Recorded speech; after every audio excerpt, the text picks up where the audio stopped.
Okay, so let's talk about how to grow a lavender plant successfully. Lavender needs 3 or 4 things to thrive. The first thing is full sun. And what that means is you need to give a lavender plant at least 6 to 8 hours of full sun for it to grow. So if you have an area in your yard that has full sun, make sure that you put it there and not in a shady area.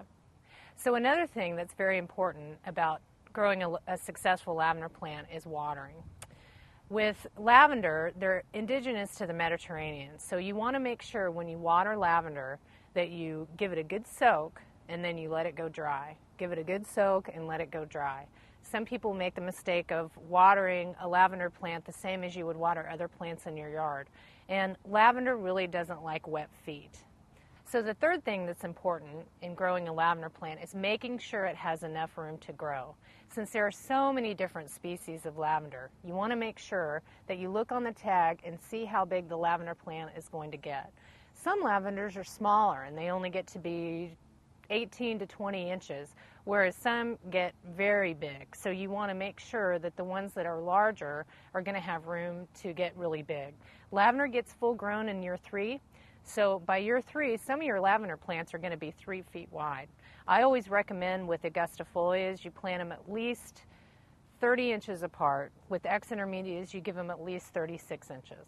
Lavender, since it is indigenous to the Mediterranean, they thrive in poor, rocky soil.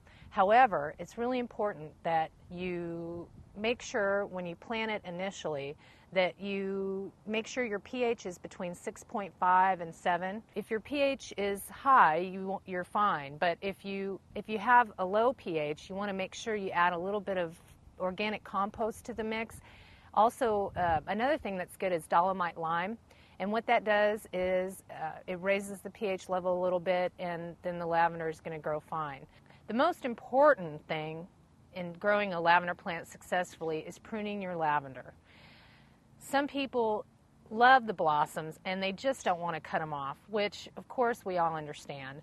But it's really important, especially when the lavender plant is smaller, that you give it a really good haircut. And what I mean by that is you want to look at the wood and you want to give it about 2 inches above the wood and just give it a nice haircut. By year 2, your lavender plant is going to double in size. So you want to make sure that when you, in the springtime and in the fall, you give it a nice cut. And what that does is it promotes that growth from down below, and you're going to get a lot more flowers on your lavender. By year 3, your lavender gets 2/3 bigger than that. So if you give it a proper pruning in September, usually once a year after that point, then again, what that does is it keeps your lavender nice and tight, and you're not going to get a really sprawly woody plant.